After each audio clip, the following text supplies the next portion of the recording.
کبھی اپنے والد کے لیے مشکل پیدا کر رہی ہیں. یہ بچیاں ذرا سبق سیکھیں سیدہ اسماء رضی اللہ تعالیٰ عنہا سے, یہ سبق سیکھیں سیدہ فاطمہ الزہرا رضی اللہ تعالیٰ عنہا سے, جن کو خاتون جنت کہا گیا. ان کی زندگی میں اللہ رب العزت نے کیا نعمتیں رکھی تھی. چنانچہ والد کے ساتھ تو ان کو اتنی محبت تھی, اس کے ساتھ ساتھ گھر کے کام کاج کرتی تھی. حدیث پاک میں آتا ہے کام کر کر کے ہاتھوں میں گٹے پڑ گئے تھے. ایک دفعہ نبی علیہ السلام کے پاس کچھ باندیاں آئیں, گھر میں کام کاج کرنے والے کچھ ایسے غلام آئے, تو آپ جو ہے لوگوں میں تقسیم فرما رہے تھے. اس وقت سیدہ فاطمہ الزہرا رضی اللہ عنہا نے سوچا کہ میں بھی جا کر کوئی کام کرنے کے لیے, ہیلپ کے لیے کوئی لے لوں. چنانچہ یہ نبی علیہ السلام کی خدمت میں پہنچی, اپنے والد گرامی کو مصروف دیکھا, شرم کی وجہ سے کہہ نہ سکی. معلوم ہوا کہ بیٹی کے اندر شرم ایسا ہونا چاہیے, جھجک کے بات کر نہ سکی, واپس آ گئی. نبی علیہ السلام نے اتنا تو دیکھا کہ آئی تھی, واپس چلی گئی تھی. چنانچہ آپ دوسرے تیسرے دن وہاں گھر تشریف لائے اور پوچھا حضرت علی عنہ سے کہ میرے گھر میں فاطمہ آئی تھی, کیا وجہ تھی؟ انہوں نے عرض کیا اے اللہ کے نبی, وہ آئی تھی کہ آپ سے کوئی لیں ہیلپ کے لیے, کوئی باندی یا کوئی غلام, مگر آپ اس وقت مشغول تھے تو شرم کے مارے وہ بات نہ کر سکی, واپس چلی گئیں. نبی علیہ السلام تشریف لائے ان کے گھر میں, اپنی بیٹی کو فرمایا کہ بیٹی میں تمہیں ایک ایسی بات نہ بتا دوں جو غلام اور باندی لینے سے زیادہ بہتر ہے. انہوں نے عرض کیا اللہ کے نبی بتا دیجئے. نبی علیہ السلام نے فرمایا جب تم نماز پڑھا کرو, ہر نماز کے بعد 33 مرتبہ سبحان اللہ, 33 مرتبہ الحمدللہ, 34 مرتبہ اللہ اکبر پڑھ لو, اس کا اجر بھی ملے گا اور اس کی وجہ سے اللہ تعالیٰ تھکن کو بھی دور فرما دیں گے. چنانچہ یہ تسبیحات فاطمہ کے نام سے معروف ہے, پوری امت پڑھتی ہے اور اس کا ثواب خاتون جنت کو ملتا ہے. تو دیکھیے اللہ رب العزت کے محبوب نے اپنی بیٹی کو کیا پیارا درس دیا. گھر کے کام کاج کرتی تھی, ان کے کام کاج کرنے کو پسند فرمایا. یہ نہیں کہ ہیلپ لائن دے بلکہ تھکاوٹ اتارنے کا طریقہ بتا دیا. تو گھروں کے کام بچیوں کے لیے عزت ہوتے ہیں, اور ایک تو گھر کے کام کاج میں مصروف رہیں, اور دوسری بات کہ اپنی عزت و ناموس کی حفاظت کریں. یہ انتہائی ضروری کام, یہ بچی کی زندگی کا جہاد ہوتا ہے. اللہ اس جہاد میں ہر بچی کو کامیاب فرمائے. چنانچہ ایک مرتبہ نبی علیہ السلام مسجد نبوی میں بیٹھے گفتگو فرما رہے تھے. بات چلتے چلتے یہاں چل پڑی کہ سب سے بہتر عورت کون ہوتی ہے. کسی نے کچھ کہا, کسی نے کچھ کہا. ابھی لوگ آپس میں باتیں کر رہے تھے, یعنی ایکسچینج آف تھاٹ ہو رہا تھا. حضرت علی عنہ کو کوئی کام پڑا, وہ اپنے گھر آئے اور انہوں نے گھر آ کر بتایا کہ محفل میں تو آج یہ عنوان چل رہا ہے. سیدہ فاطمہ الزہرا رضی اللہ عنہا مسکرائیں, فرمانے لگی کہ میں تمہیں نہ بتاؤں کہ عورت کو کہ کیسی کہ سب سے بہترین عورت کون ہے. انہوں نے کہا بتا دیجئے. فرمانے لگی کہ بہترین عورت وہ ہے نہ وہ خود کسی غیر محرم کو دیکھے اور نہ کسی غیر محرم کو دیکھنے کا موقع دے. جو ایسی عورت ہو یہ اللہ کو سب سے پسندیدہ ہے. چنانچہ علی عنہ آتے ہیں اور نبی علیہ السلام کی خدمت میں یہ بات سنا دیتے ہیں کہ میری اہلیہ فاطمہ الزہرا رضی اللہ عنہا نے یہ فرمایا. نبی علیہ السلام نے سنا, بہت خوش ہوئے, فرمایا فاطمہ بضعۃ منی, فاطمہ تو میرے جگر کا ٹکڑا ہے. چنانچہ خاتون جنت میں سب سے اچھی عورت کی تعریف یہ بتلائی, نہ تو خود غیر محرم کی طرف دیکھے اور نہ خود کسی غیر محرم کو دیکھنے کا موقع دے, جو اتنی پردہ نشین ہو, پردہ داری کی زندگی گزارنے والی ہو. یہ اللہ تعالیٰ کو پسندیدہ ہے, اس لیے اللہ نے ان کو جنتی عورتوں کی سردار بنا دیا. نبی علیہ السلام نے فرمایا کہ سید نساء اہل الجنہ, کہ فاطمہ تو جنتی عورتوں کی سردار ہے. سبحان اللہ, اللہ رب العزت نے ان کو کیا نعمت عطا فرمائی تھی. لہذا گھر کے اندر ایک جب بچی کو کنوارے پن کی عمر میں ایسی زندگی گزارنی چاہیے. پھر سیدہ فاطمہ الزہرا رضی اللہ تعالیٰ عنہا بڑی دل کی سخی تھی, دل کی کھلی تھی, جو ہوتا تھا اللہ کے لیے خرچ کر دیتی تھی. چنانچہ ایک مرتبہ حسنین کریمین بیمار ہو گئے, بخار اترتا نہیں تھا. حضرت علی عنہ نے اور سیدہ فاطمہ الزہرا رضی اللہ تعالیٰ عنہا نے دونوں نے منت مانی, اگر بچے دونوں شہزادے ٹھیک ہو گئے تو ہم جو ہے 3 دن روزے رکھیں گے. چنانچہ اللہ تعالیٰ نے ان کو شفا عطا فرما دی. انہوں نے 3 روزے کی منت مانی تھی, چنانچہ روزے رکھ لیے. اب جب پہلے روزے کی افطاری کا وقت جو ہے کچھ تھوڑا بہت پکایا تھا, دروازے کے اوپر ایک آدمی آیا, سائل آیا اور اس نے دستک دے کر آواز لگائی, میں ایک یتیم مدینہ ہوں, اس لیے آیا ہوں کہ مجھے آپ کچھ کھانے کو دے دیجئے. جو کچھ تھا سیدہ فاطمہ الزہرا رضی اللہ عنہا نے اٹھا کے اس یتیم کے حوالے کر دیا, خود پانی سے روزہ افطار کر لیا, پھر پانی سے رکھا. اگلے دن پھر کچھ تھوڑا بوٹا جو گھر میں تھا پھر کچھ افطاری کے لیے تیار کیا. اتنے میں پھر دروازے پہ دستک ہوئی, کہنے لگا میں مسکین ہوں, بڑا گھر دیکھ کے آیا ہوں, خالی نہیں جاؤں گا. انہوں نے جو کچھ پکا تھا اٹھا کے دے دیا, پھر پانی سے روزہ افطار کر لیا. تیسرے دن پانی سے روزہ رکھا. جب افطاری کے وقت پھر کچھ تیار کیا, اس وقت پھر ایک آدمی آیا, اسیر ہوں, میں بڑا گھر دیکھ کے آیا ہوں, خالی نہیں جاؤں گا. اس کو بھی اٹھا کر دے لیا. تینوں دن پانی سے روزہ رکھا, پانی سے افطار کیا, جو کچھ پکا تھا اٹھا کے اللہ کی راہ میں خرچ کر دیا. اللہ تعالیٰ کو ان کا یہ عمل اتنا پسند آیا, پروردگار عالم نے اسے اپنے کلام کا حصہ بنا دیا. فرمایا وَيُطْعِمُونَ الطَّعَامَ عَلَىٰ حُبِّهِ مِسْكِينًا وَيَتِيمًا وَأَسِيرًا. اب اس میں جہاں کھانا کھلانا ان کا ایک بڑا عمل ہے, وہاں اس بات کو جو رنگ لگ رہا ہے, جو زیبائش مل رہی ہے, علی حبہ کے لفظ سے مل رہی ہے. سبحان اللہ, دل میں اللہ کی محبت کیسے ٹھاٹھے مارتی ہوگی. پروردگار نے خود فرما دیا وَيُطْعِمُونَ الطَّعَامَ عَلَىٰ حُبِّهِ. معلوم ہوا فقط کھانا ہی نہیں کھلایا, اس کھانے کے پیچھے, اس قربانی کے پیچھے اللہ کی محبت غالب تھی. انہوں نے اللہ کے نام سے مانگا تھا.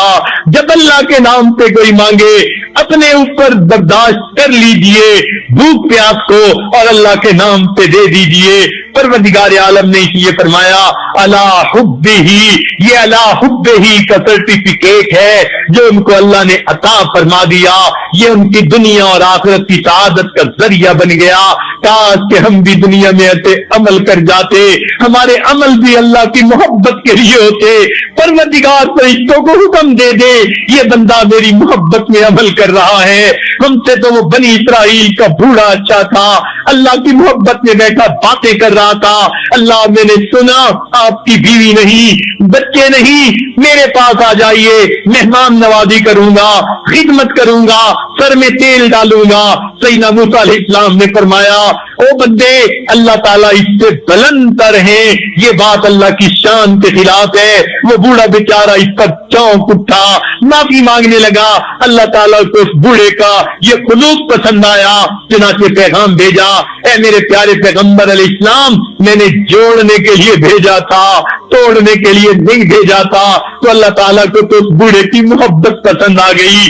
اللہ تعالیٰ کو سیدہ فاطمہ الزہرا عنہا کی محبت پسند آ گئی. کاش کہ ہمارے دل میں بھی اللہ تعالیٰ کی ایسی محبت ہو کہ جب ہم کوئی خلوص کا عمل کریں تو ہم اللہ کی محبت کے لیے کر رہے ہوں. ہمارے نامہ اعمال میں لکھا جائے کہ ہاں یہ بندہ میری محبت میں عمل کر رہا تھا. اس لیے کسی نے محمد علی جوہر رحمت اللہ علیہ نے شعر کہے توحید تو یہ ہے کہ خدا حشر میں کہہ دے, توحید تو یہ ہے کہ خدا حشر میں کہہ دے یہ بندہ دو عالم پہ خفا میرے لیے ہے. کاش کہ ہمیں اللہ کا ایسا تعلق نصیب ہو جائے, اللہ تعالیٰ قیامت کے دن تصدیق فرما دیں. کاش کہ ہم اللہ کے سامنے جو رو رو کے دعائیں مانگتے ہیں کاش ہمارے یہاں تو قبول ہو جائے. ادھر نکلے ادھر ان کو خبر ہو, ادھر نکلے ادھر ان کو خبر ہو, کوئی آنسو تو ایسا معتبر ہو